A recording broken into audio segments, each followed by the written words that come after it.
Why are more people experiencing astral projection right now? And what does that say about the collective human consciousness? Well, get ready because I'm happy to give you my theories. For generations, women were shamed for trusting themselves, sensing things before they happen, and believing in their own power. No one encouraged them to embrace it until now. Welcome to Trust Yourself.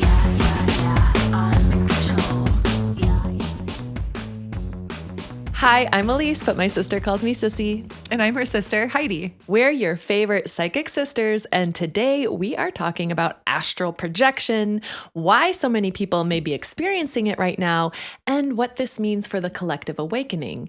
Is this a representation of expanded consciousness or extreme burnout, or both? Good points. I don't really talk a lot about spiritual stuff with other people other than you, Heidi, and you listening on this podcast. Yes. But I have noticed just in general conversations, the topic of astral projection has come up a little bit more frequently. And my question is, why is that? Maybe it's because we are now getting a lot more comfortable collectively talking about weird shit. Probably.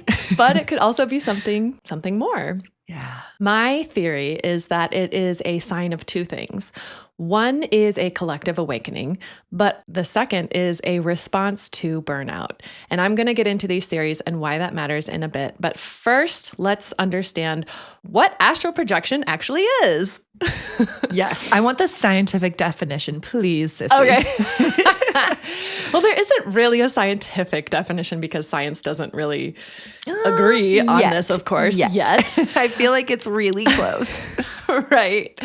But in general, astral projection is typically described as the experience of consciousness separating from the physical body. So you feel yourself leaving your body and you're free to go wherever you want. Some people may just wander around their homes. Others go around the world, which, gosh, I'd love to do. That'd be so much cheaper than flying to Europe.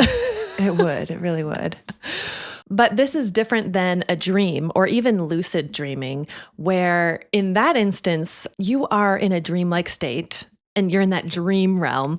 But lucid dreaming is where you can manipulate the dream however you like. So you become aware that you are dreaming and maybe you start to fly. Maybe you breathe underwater. You feel invincible because you recognize that it's a dream and you can steer that dream however you want.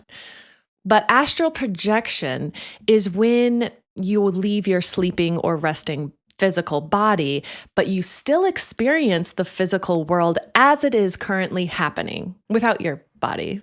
Yeah. So some people that have experienced astral projection have described it as your consciousness that feels untethered from the physical sensory system. And the sense of your quote unquote body dissolves or becomes secondary. Your awareness feels mobile, observational, fluid, maybe even expansive. So in general, your awareness is operating independently of your physical body, which can be scary for some people. Mm-hmm. A common example that people share is becoming aware of what's happening somewhere else in real time.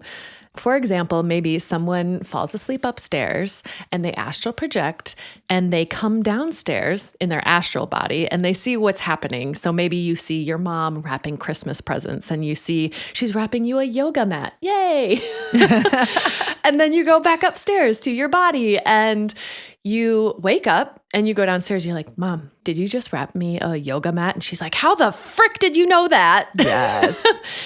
I think this is different from remote viewing, which we can unpack that later, of course. You can talk about it. Dip a toe. Let's dip a toe into it. I'll dip a toe into it. So I think remote viewing is when you're actually awake or more in a meditative state, and you are consciously trying to bring your awareness to a different point, a different place in the world.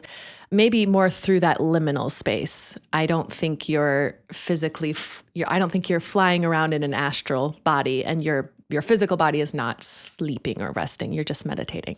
That's what I think the difference is. I don't know, Heidi, do you have a different opinion on that?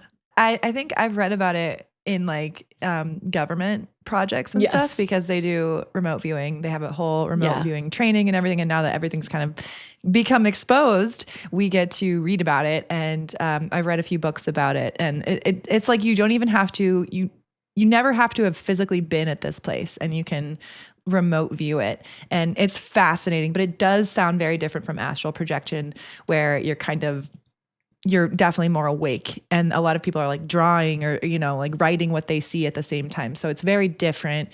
I don't know physically, metaphysically what's happening that's different, but it's definitely different. Well, and that's a good point. I think all of these things, astral projection, lucid dreaming, deep meditation, and remote viewing, I think they all exist on a spectrum of altered awareness. But what distinguishes astral projection is probably the experience of awareness detaching from your physical sensation. And sometimes I think that even includes pain, right? So while you're still remaining conscious, so then your astral body, your light body, it's perceiving the world in real time, independent of that pain, of that physical sensation. Okay, that just pops something into my brain. Do you know what I'm talking about? No, maybe. I wish I did. Oh, let me try to telepathically send okay, great. Too much pressure. I remember hearing about or reading somewhere, there was like a monk that set himself on fire, but was like incredibly, like he was in his state, and then he was lit on fire and I'm assuming died. He died, yes. Yeah. But like didn't scream, didn't do anything. And it was like, oh, he had left his body already. In my head, that's what I'm assuming. Wild. So in that sense, we are leaving, like you said, our five senses behind when we astral project.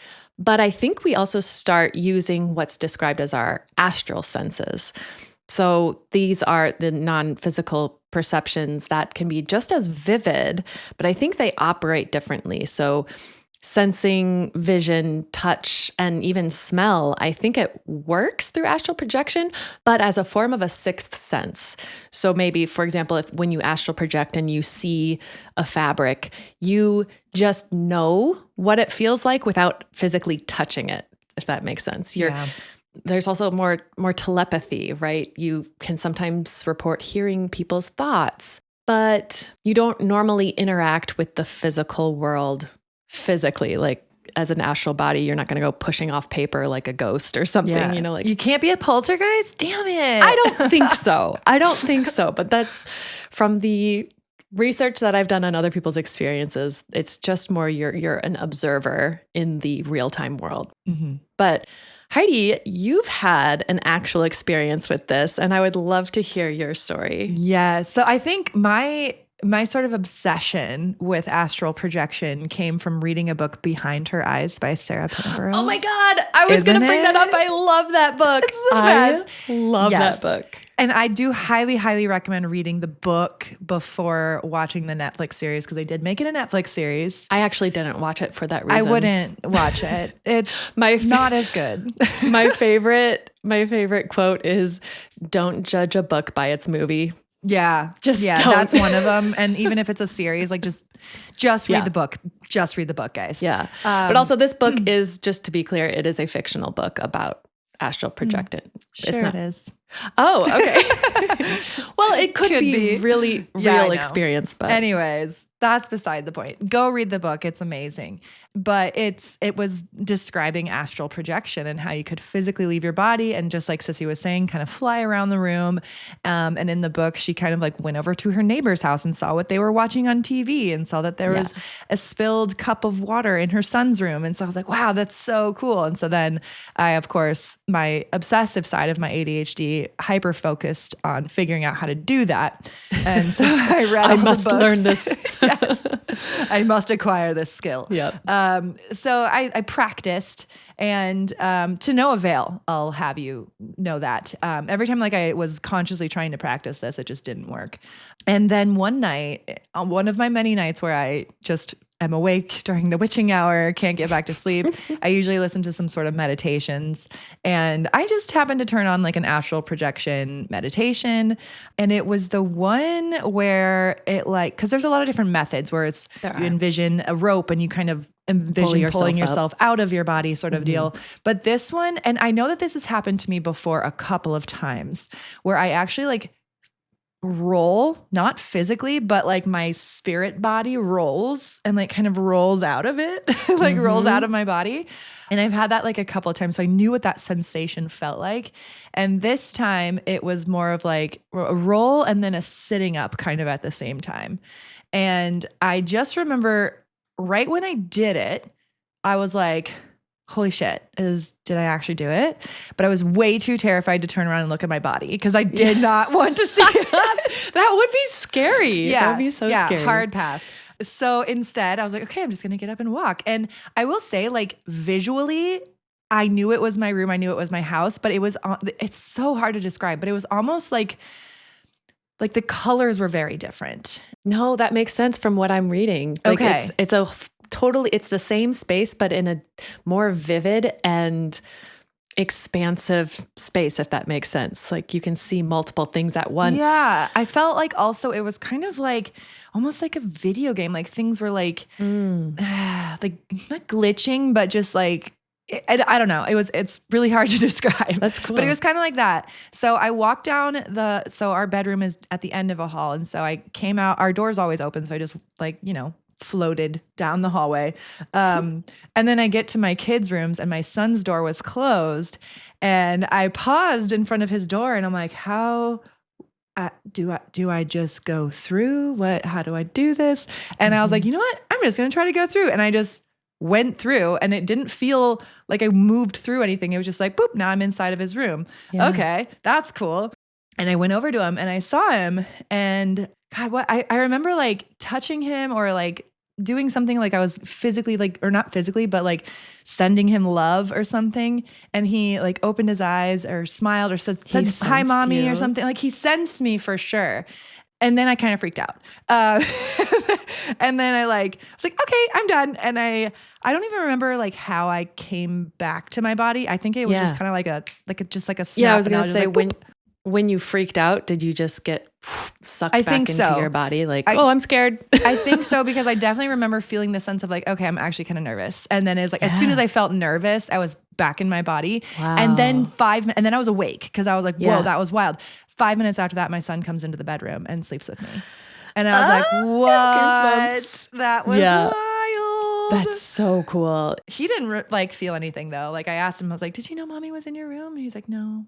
Okay. I don't know. I think he did though. Because you and Stanley have always had such a close bond. And I think he just knew. Or maybe he didn't know you were in his room, but you woke him up. Yeah. There's definitely something. There's definitely something. I do think that he sensed me, even though he couldn't physically remember it. I think his subconscious or, one of those things. He definitely knew I was there.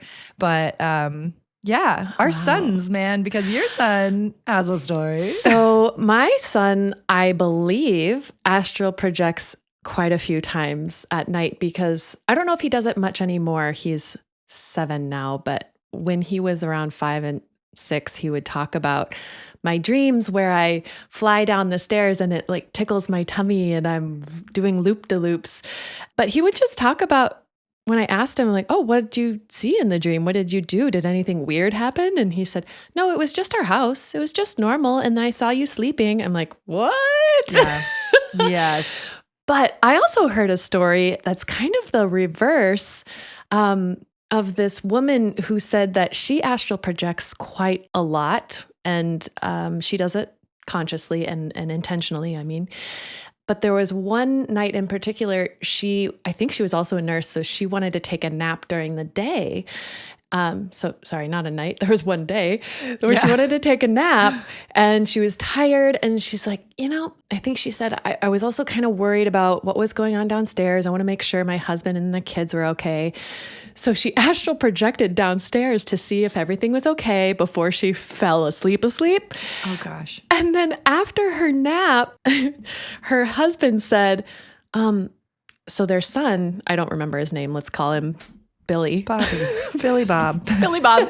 Why is that always, that's always know, the right? name that comes in. Or Billy Bob. Jimmy, little Jimmy. Yes. We revert to the 1800s. So Billy says to the dad, I see mommy in the kitchen. She's floating on the ceiling. Ooh, I got chills. Right? And dad was like, "Okay, whatever. No, mommy's upstairs napping, but okay." Kids just know shit. Yeah. It's so cool. They're so intuitive. Yeah. Also, Heidi, I haven't told you this yet because I wanted to share it on our Live? podcast. Get the live reaction. I love it. Yeah. And this happened very recently. So I think this was about 2 or 3 weeks ago. I had my first astral projection experience. Yay! Ooh, I'm so excited. Tell me everything. But mine was a little scary. I'm not going to lie. This was probably early in the morning, around 2 or 3 a.m. And I did not. Just kidding. Yeah. I did not intentionally do this, but around that time, Nora, my middle daughter, she woke up screaming bloody murder. And normally when she wakes up, she'll just walk downstairs and hop in our bed like really quietly. We don't even realize it sometimes. And we're like, oh, Nora came to sleep with us. Okay. Yep. But this night she's screaming and it was terrifying.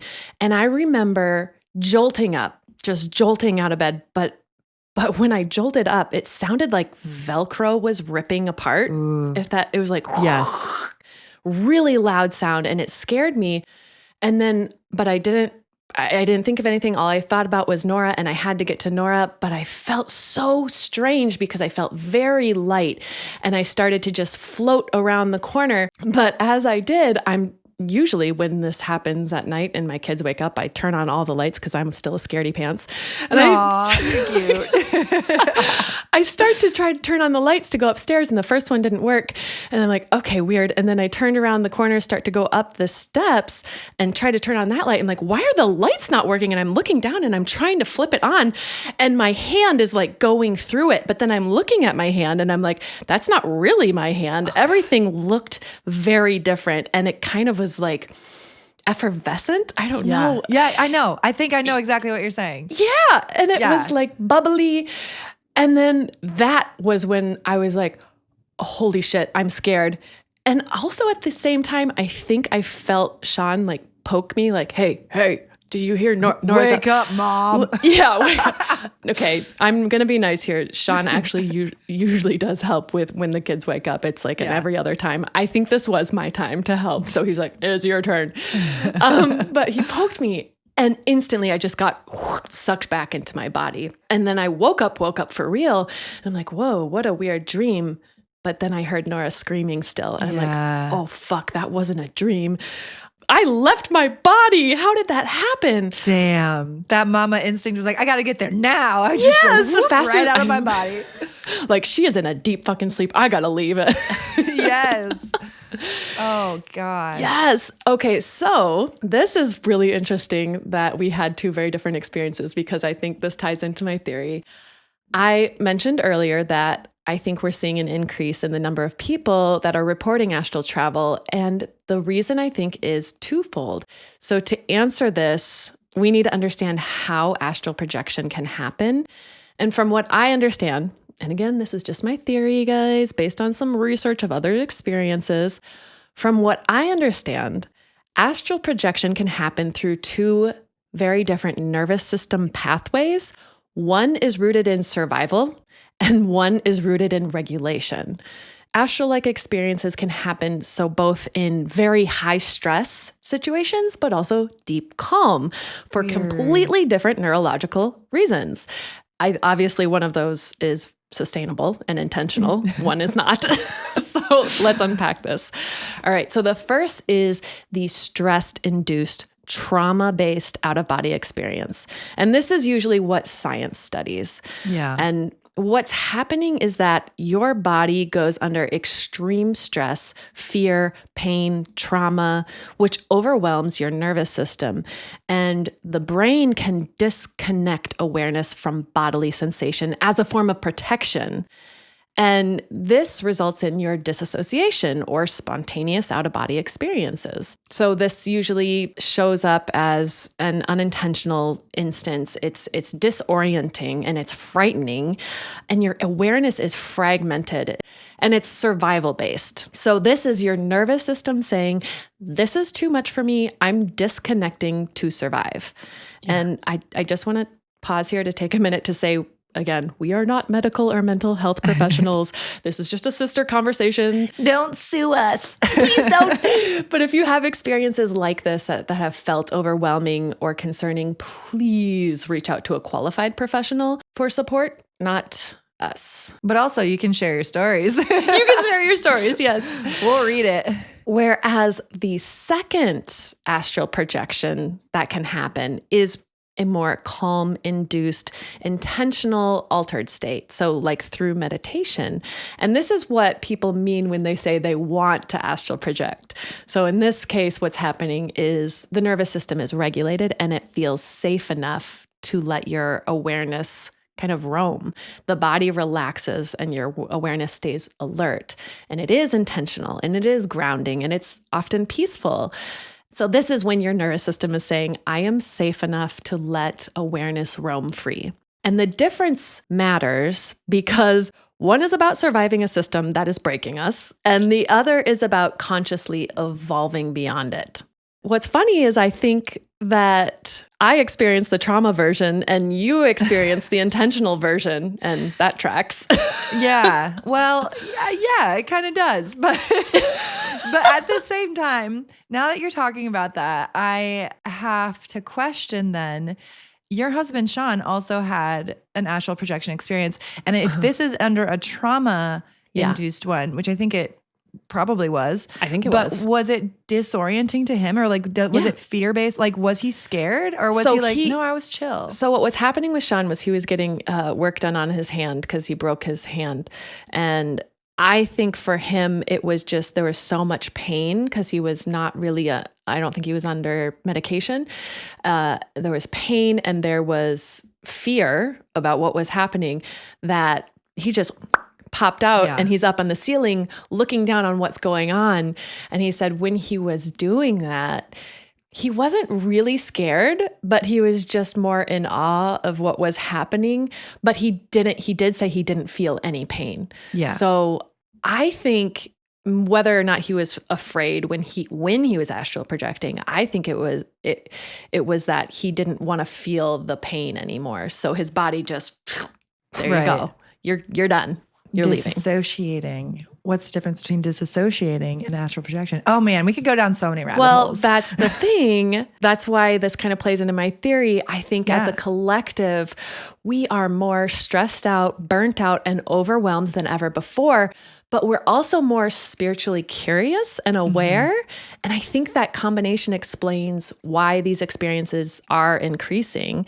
The problem is that without understanding the why, people are either chasing this or they're fearing astral projection, instead of learning how to work with it safely and intentionally. So when people say they want to learn to astral project, it's not really going to work if you're anxious and hypervigilant and stressed. And we need to intentionally explore altered awareness when your body doesn't think it's in danger. Mm-hmm. So Heidi, since you've astral projected very, very calmly and intentionally, what are some tips that you've done to help you astral project?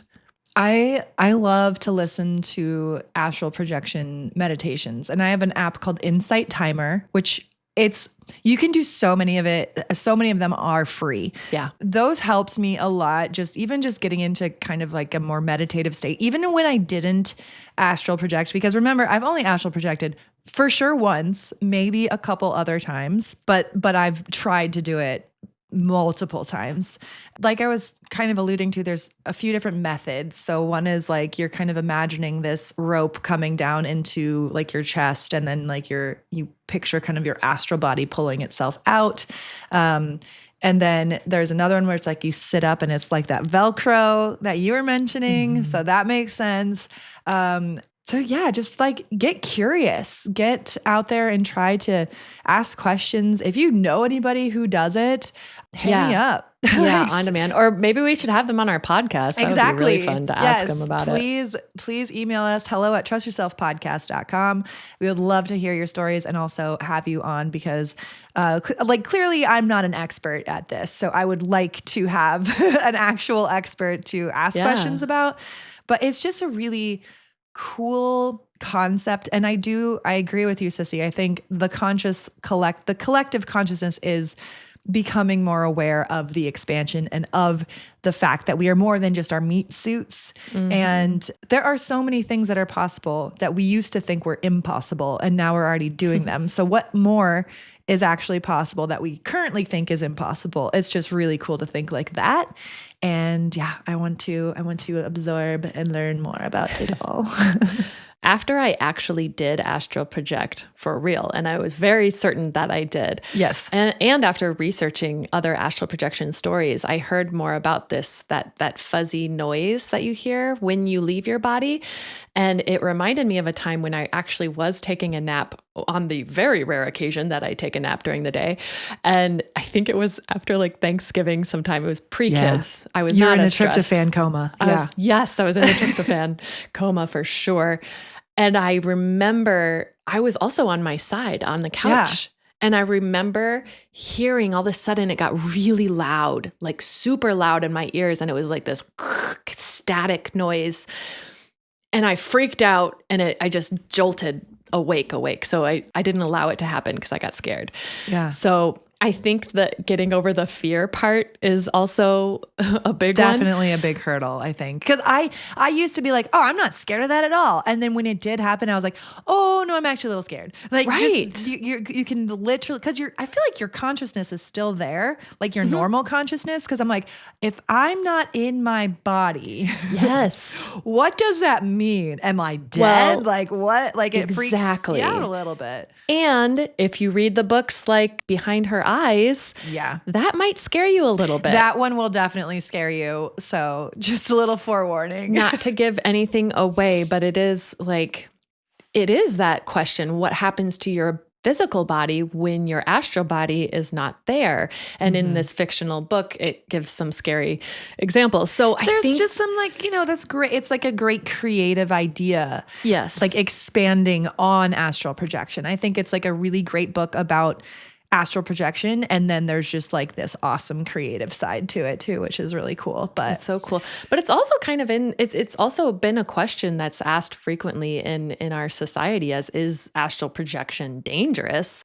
Right. Because I think there is that stigma behind it too, of it being like a scary thing. You are untethered, if you will. Right. But if I have a tip on how to astral project, even though I haven't done it intentionally, I think it would be, let's stop asking, how do I astral project? And start asking, how do I feel safe enough to explore my awareness? Because obviously when we don't feel safe, we're going to just hide in our little safe holes. And we'll stay safe and we'll stay in the same spot. But I do also want to say that when I envision astral projecting too, I kind of think of me as like in like, when you're, not when you, because we haven't done this, but people have astronauts like in an astronaut suit, but you have like, if you're spacewalking, right? Like you got that tether to the spaceship or whatever. I feel like it's like that. Like there's still this one tether that's got you there. So as soon as you're scared or as soon as you're like, I want to go back, like boom, you're back. Yeah. Like I don't think that it's like, oh, I have to float all the way back to my body and then like dive in. Like it's just, right. I don't know. I think while it does feel scary, I do think that there is still always an attachment we can't fully separate from. Yeah, I don't think astral projection is inherently dangerous, but I do think chasing this altered extreme state without grounding yourself could be destabilizing. Yeah. And I do think that's why regulation and integration matter more than just, let's go after this experience and try it out, see what happens. Right. So be safe, guys. What a trip. Be safe out there. That's so fun. I think the key takeaway in all of this is that stress can cause altered states unintentionally, but really only that calm, that parasympathetic state allows you to choose those altered states. Yeah. That makes sense. I don't know. I don't know. That's my theory. We don't really know. This is the Elise PhD. Yes. Oh my God. I'm for sure getting sued now. But I think that's also Kelly University. Jesus. But that's why we have started this too, Heidi. This podcast and our business, we know that awakening doesn't have to come through burnout. Sometimes it just naturally does, but it doesn't have to. You can learn how to access deeper awareness in a way that feels grounded and safe and supportive. Yeah, and we've talked about this before too. To really be able to tap into your intuition, you have to regulate your nervous system as well, because you can't hear if there's lots of chaos and noise happening. So we are making it our mission to help as many people as possible. We are super duper excited to offer coaching now in 2026. Woo! Hey. And so head to our website. Head to our website. Sorry. Head to our website, trustyourselfpodcast.com. And if you are interested in the coaching, we will happily coach you. And how to attract those goals for 2026 so you're not chasing them. And how to get you back into alignment so you can really start to understand your path. Okay? Because that's what we want in 2026. We want a clear path. Clear Who path. wants a clear path? Me. I freaking do. And we then, all do. With a clear path, maybe you can feel safe enough to go astral project at night. Have fun. Absolutely. All right. Well, I think it's time, Heidi, for our Trust Your Tarot for the week. All right. Here we go. Practicing your No, Irish that was accent, definitely not are we? my Irish accent. My Irish accent is a little more sing-songy like this. I also love that people think that you look like Saoirse Ronan. Saoirse Ronan. Saoirse Isn't like she an Ursha. Oh is yeah, she she's Irish. Irish? Yeah. She's Irish as hell. Yeah. You could be her American sister. I will be her body double if she needs Yeah. one. Saoirse, I know you're listening, so I know you're listening. I love it. big scary goals here, and that will be to be Saoirse's body double. All right, I'm only getting one card. Okay, out are we for not today, getting any tarot? No, I got one, but I was Okay. like, do I need to pull another one? But I'm assuming this means no, since That only means one it. card That's came it. out, because Quit all forcing we it, Heidi. All we need is the Knight of Acorns, which is action and drive, and it's the warthog. I love It's it. Pumbaa. It's Pumbaa. Pumbaa. Again. It's just driving forward. And I think this is kind of the energy of 2026 in general, too, is just starting to take action. Because the only way that you are going to be where you want to be, as opposed to where you are now, is if you start to take action. Because otherwise, if you sit there and you're in the planning stage, or if you're in the fantasy stage, you are going to be exactly where you are now 1 year from now. And you're going to be like, damn, why didn't I take that action? Why didn't I take that action? So you can't expect to change yourself without changing your habits and your self. So let's take that action. Let's head to www.trustyourselfpodcast.com and you will not regret it. You won't. We're very excited to talk to you. The lines are open. Bring. Oh, look, got a call right now. The price is right. Come on down. Oh my Let's God, I do need to it. stop. Okay, let's cut this episode now. And we'll cut it. And until next time, it's your move, sis. Make it count. Bye.